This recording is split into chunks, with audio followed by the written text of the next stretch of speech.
Panawagan nitong Pasko para sa Senado, Kongreso at Pangulo. Susulong na batas para sa katahimikan, proteksyon at dignidad ng bawat mamamayan. Ng Pasko ay hindi lang para sa may kaya, panahon ito para ipaglaban ang karapatan ng biktima at tahimik na Pilipino. Kanta para sa bagong batas ng proteksyon at kaligtasan, isang mamamayang gising at Pasko ng katahimikan, panawagan ng bayan.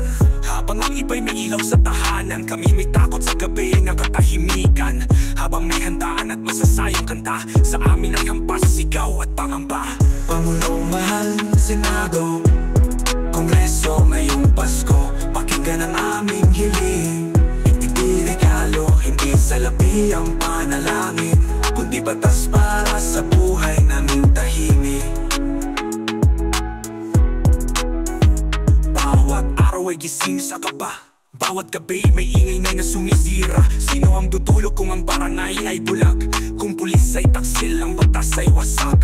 Hindi namin hinihingi ang marangya, ang gusto lang kapayapaan sa aming dampa. Sa halip na paputok, batas ang pamutok, kaligtasan sa tahanan, sana'y umapaw ngayong Pasko. Senado, Kongreso, itulak ang batas, na bawat biktima ng gulo'y may lakas. Na ang ingay, banta, droga, panggigipit ay mapanagot sa batas ng mga katarungan na tuwid. Isulong ang batas na tunay na proteksyon sa batas sa ina, sa aming nanghina na sa lungkot. Batas na tutugon sa ingay at panggugulo, hindi maghihintay ng patay bago kumilos. Ngayong Pasko, wag ilaw naman sisindi, kundi puso ng gobyernong tunay na may pakialam. Ipanawagan ang batas na hindi mananahimik, hanggat may biktima sa bawat tahanan ng Pilipino. Ngayong Pasko, huwag ilaw lamang sisindi, kundi puso ng gobyernong tunay na may pakialam.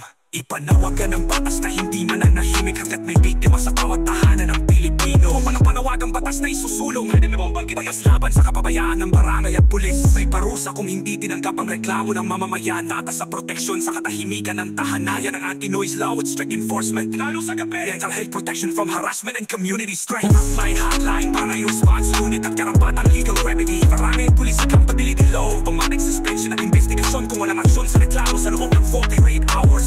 Ko pakinggan mo yun Pasko, pagtango ng ating bayan at bigyan ng masaya pamuhay ng ligtas. Dahil meron social justice sa puso ng mambabatas at mahal kong Pangulo at bagong taon. Simula ng iwanag ng buhay sa kapayapaan ng kapaligiran. Maligayang Pasko at manigong bagong taon. Anti-noise crusader of the Philippines, bumabati sa Senado, Kongreso at Presidente, batas sa dignidad ng buhay bawat Pilipino.